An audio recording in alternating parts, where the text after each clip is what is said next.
Good morning. My name is Ted Griswold, and I work here at Potter's Ranch, working today in food service, and we're going to be making some bread this morning. But before I start, I just want to ask, how are you doing? This whole pandemic thing that we've been dealing with lately has been really stressful. Some more for others, I understand. And I'm just wondering how you're doing with all that. The things that have been helping me the most, probably, number one, has been time in God's Word. God's Word has given me perspective on what's going on and how to deal with it. And one of the things His Word has been reminding me of lately is His presence. And David was very intimately acquainted with his Lord. And in Psalm 23, he says, even though I walk through the darkest valley, I fear no evil, for you are with me. Powerful words. And in Psalm 46, the word says, God is our refuge and strength, an ever-present help in trouble. Ever present. And it's just so reassuring to me to know that. And for those who know the Lord, it's wonderful news to be reminded of that, and brings a tremendous amount of peace even in the midst of turmoil. So one of the things that I like to do to relax is to bake bread. Talk about a de-stressor. Baking therapy is one of my favorites. And today we're going to be doing a bread recipe using yeast. And I discovered yeast baking probably 15 years ago or so, and have just really loved it ever since. And it's a little different from just doing a sweet bread kind of recipe, and it's a little more involved. But the recipe I chose today is fairly simple to put together, has only 6 ingredients. And so I'm going to kind of walk you through the different steps. It does take a little bit of time, so be prepared for that. Probably from 2 to 2.5 hours from start to finish for a loaf of bread. A lot of times I'll double the recipe, so I'm getting more for my money for the time that I put in. Today I'm just going to do one. It's a Viennese bread, kind of like Italian bread, but maybe just a little bit denser. And the thing that makes it that way is cornmeal, or I'm going to be using quick grits this morning. And so we start with some flour. I put a cup of flour, some corn grits. I put, I think, 2 tablespoons in, and a teaspoon of salt. That's my dry ingredients so far. Next thing I want to do, though, is I want to prep the yeast. And there's a couple ways you can do yeast. You can put it right in with the dry ingredients. And as long as your liquid ingredients are temped out between 120 and 130 degrees, you're good to go. You need it to be hot enough to activate the yeast, but not so hot that it kills the yeast. And so you really want to use a temperature. An instant read thermometer is best. I use I think it's a candy thermometer back home. It can be a digital thermometer. It could be analog. That doesn't matter, but you want to get the accurate temperature. The way I'm going to be doing the yeast this morning, though, is I'm going to be proofing it in the water. So the temperature I'll actually be looking to get is a little lower, probably around 100 to 110. And so I want a cup and a quarter of water. And I'm also going to put my sugar in with the yeast, because yeast feeds on sugar. And so that's going to help activate the yeast. So I'm going to turn on my scale, because I'm going to weigh the water. And we're going to be a little bit under the temperature it needs to be. So if you want to walk with me, I'm going to go over to the microwave and just put it in there for about 15, 20 seconds. Maybe not even that much. So I'm fairly close. The reason I like to proof the yeast this way is because I can tell very quickly if the yeast is good or not. Sometimes I've worked with bad yeast. It didn't activate. And so I ended up wasting the other ingredients trying to put a loaf of bread together. So this way, before I put all the ingredients together, I know if my yeast is going to be okay or not. All right, so this is definitely within range.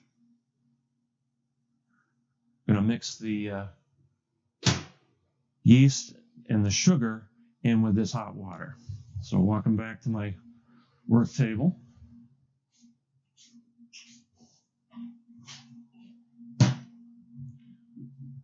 going to be using 1.5 teaspoons of sugar.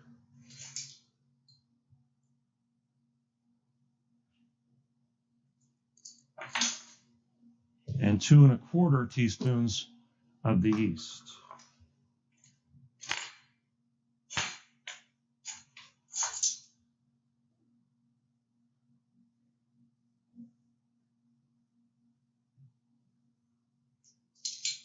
And then I'm going to cover it with a towel. I'll have to go get a towel.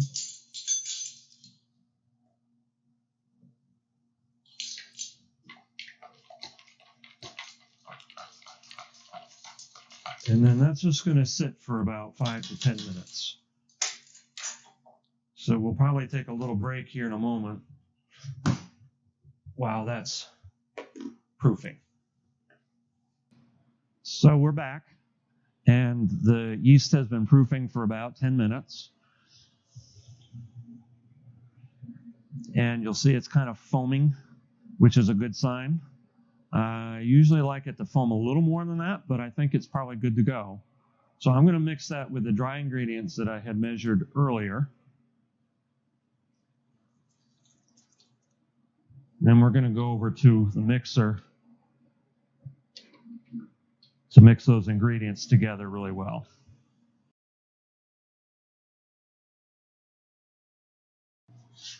Going to use the paddle attachment first.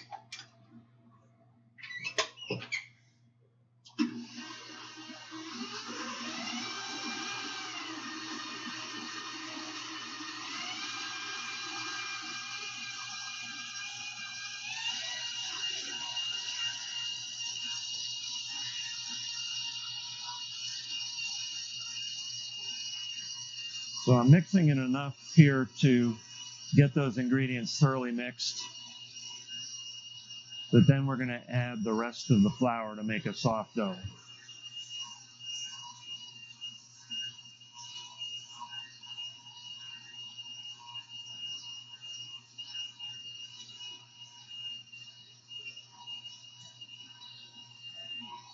Okay.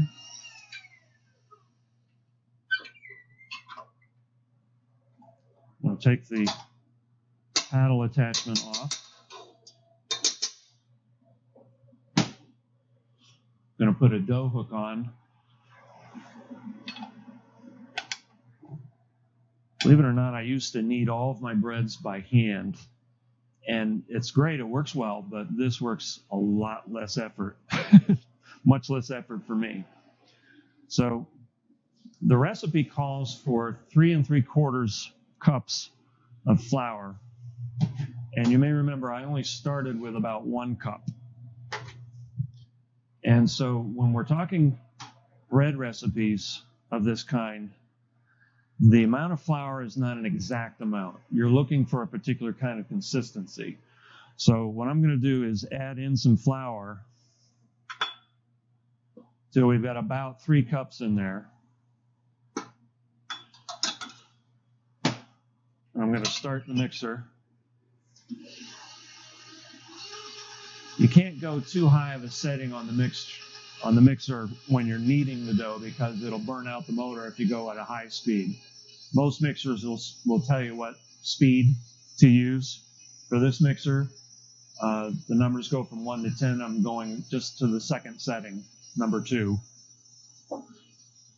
And you can see the dough starts to come together here. But altogether, the kneading process may take 5 minutes or so.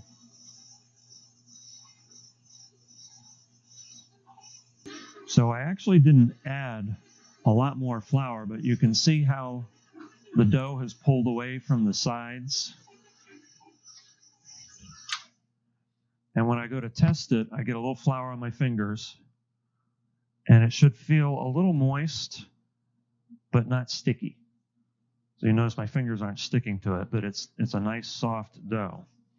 So what I'm going to do is remove this whole thing and bring it back over to my work table.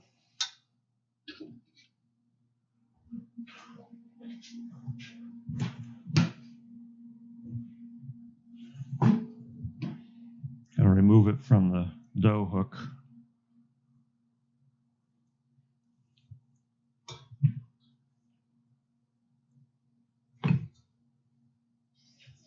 There we go. Now, I'm going to knead it just a little bit by hand.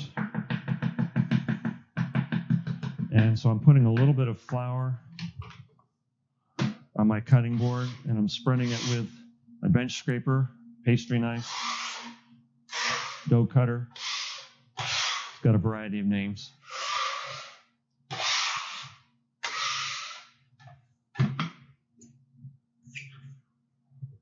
Turn the dough out onto the cutting board, and that's what it looks like.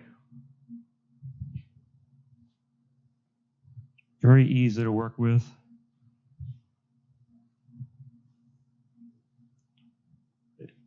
And again, I'm also kind of feeling how moist it is and stiff, and it feels just about perfect. It's not too wet, but it's not too dry. It's not sticking to my hands. All good things. And so the next thing we want to do is we want to give this an opportunity to rise. There'll be 2 rises. The first rise, I just put it into a pan. I'm going to put some cooking spray in the pan. Put the dough in the pan, turn it over.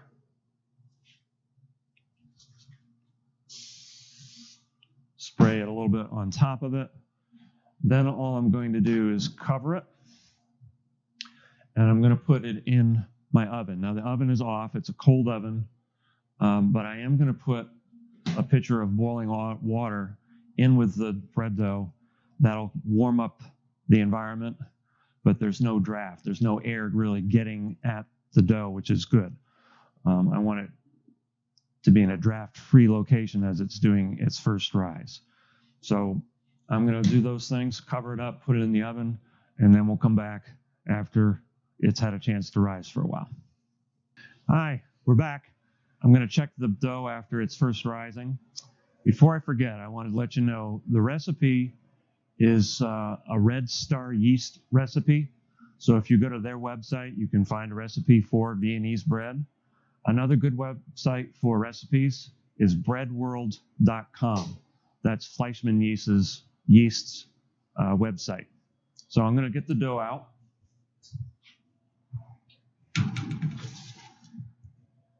You can see what it looks like. It's nice and puffy. It's about twice the size it was when I put it in. Because what you want before you shape the dough is you want the dough to be ripe. And the way to test that is to plunge a couple of fingers into it,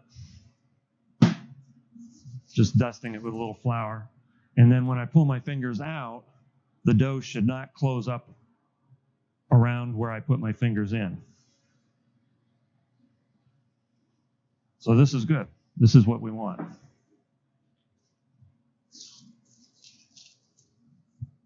So the next step is to shape the dough.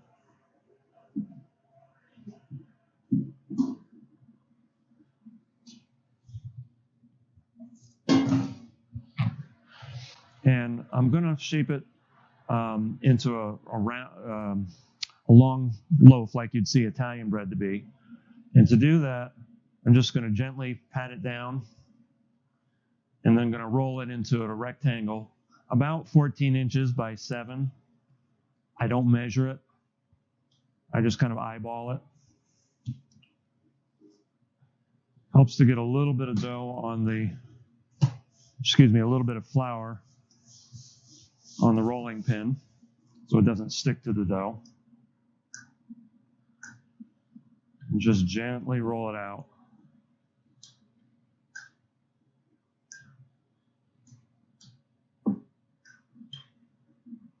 Does not have to be a perfect rectangle. Just trying to do it so we have a nice looking, evenly shaped dough.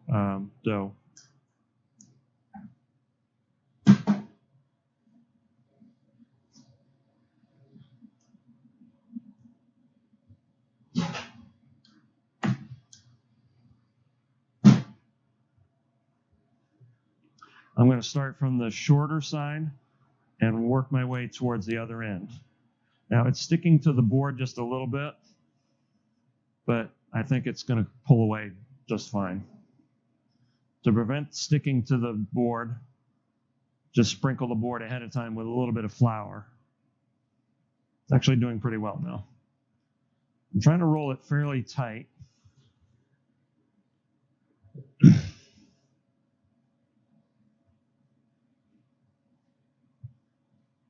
And then I want to pinch the seams. So I'm pinching that seam there. And then on the ends, I'm going to pinch and fold under like this. Same thing over here.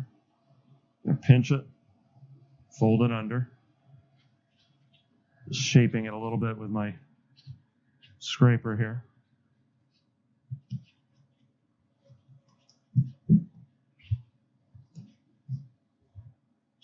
There we go. So I'm just going to set this over on my sheet pan. I dusted it with a little bit of grits beforehand.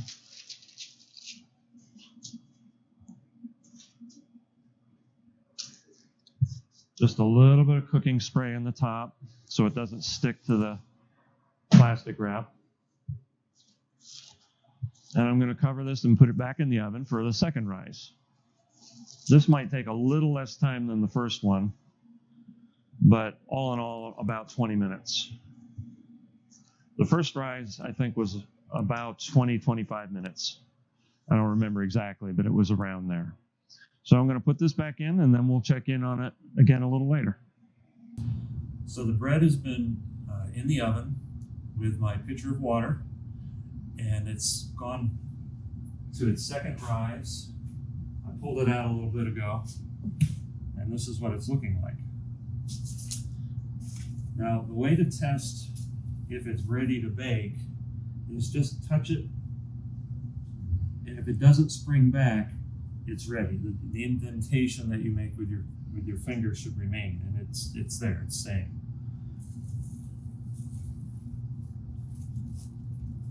Now, one of the reasons for covering it is so that the dough doesn't dry out. It's also why I put the hot water in with it. Plus, the hot water has the added benefit of helping it to rise a little bit faster. Now what I'm going to do is score it with some diagonal slashes with my knife. Don't worry if it pulls a little bit. This is just so soft. Doesn't have to go real deep.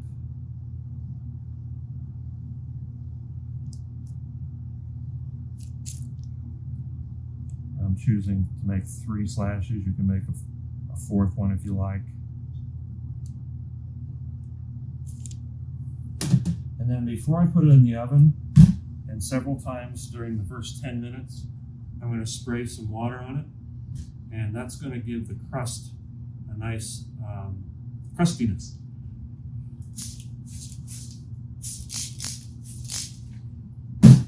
So I'm going to put it in the oven, which is all ready to go.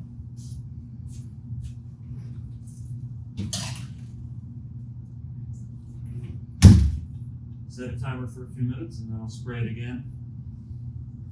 Total baking time for this bread is probably about 25 minutes.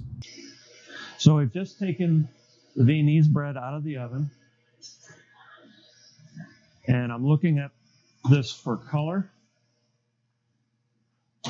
And I'm also going to check the bottom just to see how that looks. Looks beautiful. Another way to test if bread is done is to tap the bottom. It should have sort of a hollow sound to it, which this does. And that's all there is to it. We just got to let it cool now before slicing it, though if you're really impatient and want that taste of warm, fresh out of the oven bread, go ahead and slice you some pieces and enjoy it that way. This is great with Italian food, pasta, soups, whatever. So hope you enjoy making Viennese bread at home. Until next time, take care and God bless.